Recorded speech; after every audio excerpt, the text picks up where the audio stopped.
sometimes you're scrolling through Tubi and you find something so strange, something so weird, you just gotta talk about it. Well, if you're like me and at the end of the day or maybe on the weekend, you turn on the TV and you scroll mindlessly looking for something to watch, and then ultimately you end up just falling asleep or just, forgetting about it. Well, let's change that. So today I brought 3 films, shows that I think are worth a watch. First, we have Nick Cage fighting some animatronics.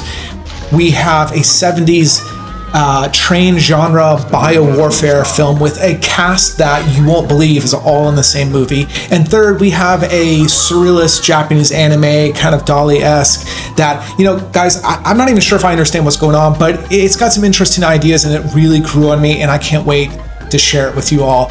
Also, is there a link to all of them? And do they have a connection?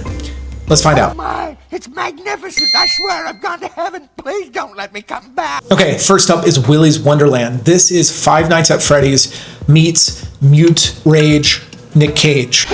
Quick plot summary is a silent drifter gets tricked into cleaning a Chuck E. Cheese that is haunted by nightmarish animatronics.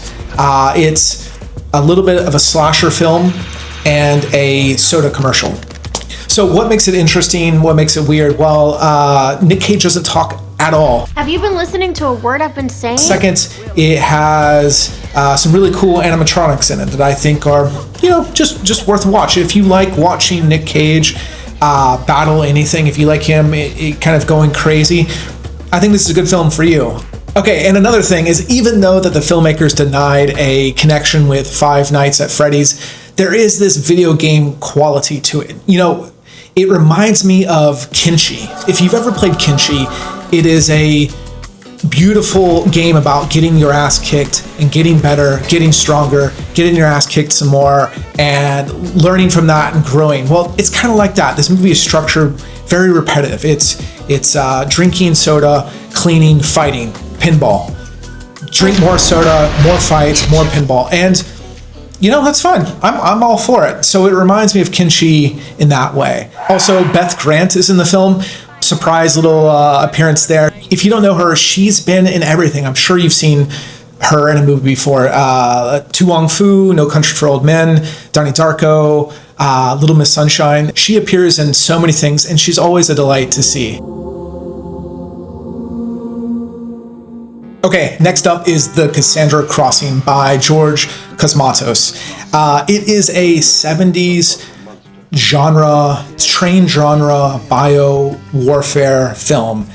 It is about a luxury train going through Europe, and the passengers, including Sophia Loren, Ava Gardner, Lee Strasberg, Martin Sheen, and the Juice, OJ, is all in the film together on this train that's quarantined and heading to a collapsing bridge. It has some good practical effects, some good model destruction. It has some rear projection, which that's a topic that keeps getting brought up on this channel. You had Ava Gardner, and there's this quote that I found while I was researching this, that she just did the job for the money. So she said it's all about the money, baby. So I think that kind of tells maybe her commitment to the film at that time. The director went on to direct First Blood Part 2 and Cobra. And okay, here's an interesting connection to the first film. So I'm going to walk you through it. Willy's Wonderland, the director of that, was inspired by Beyond the Black Rainbow.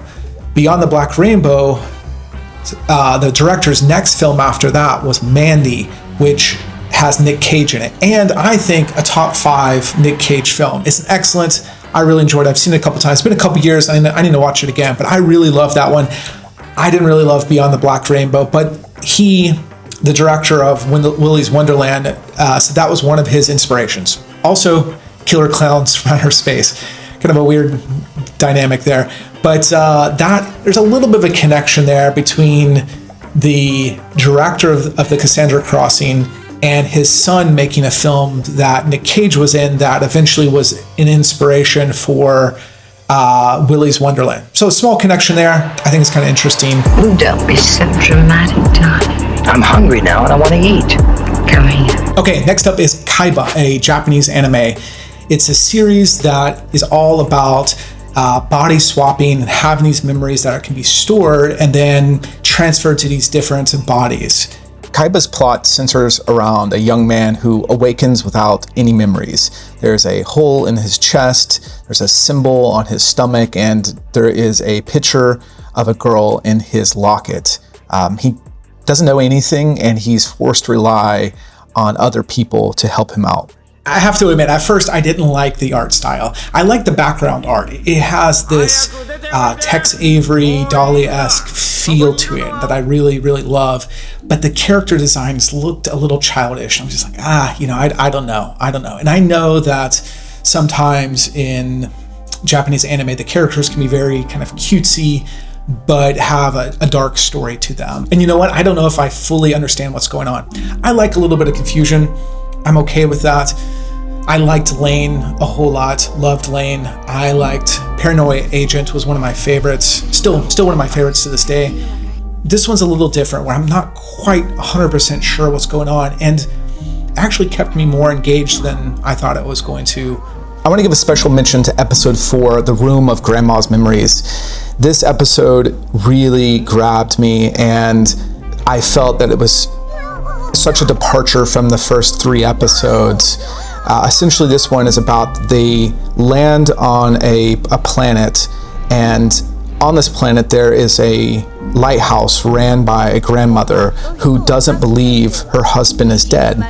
And her 2 grandchildren, who are twins, are very greedy for this old treasure, this mysterious old treasure that the grandfather left behind. So this episode reminded me of 2 memories that I have. One is just playing No Man's Sky and discovering new planets and flying to them and landing and discovering the inhabitants and the resources, the wildlife in it, and really unraveling the mystery of these planets that you go to, and it's the constant searching and landing, and I really love that cycle of discovery. And the other one is in Satoshi Kon's Paranoia Agent. Halfway through the series, there's an episode about a group of people who meet online but then take their relationship offline, where they meet to go end their lives together. And it's a really touching few episodes that I really appreciate them keeping that in the story of the series. At first I thought it might be just, filler episodes, but when I watched it again, I appreciate it, and it felt like a necessary break from the story where you start to learn about these characters and get your mind thinking about other things. In that way, I feel that Kaiba does that with this episode.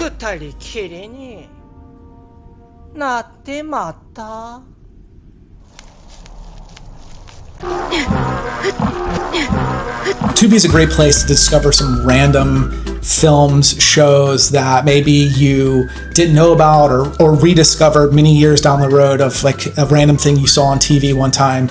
And I hope that these 3 options give you something to watch over the weekend or in your free time, rather than just mindlessly scrolling through options, which I do all the time, and I'm trying to actually commit more to watching things.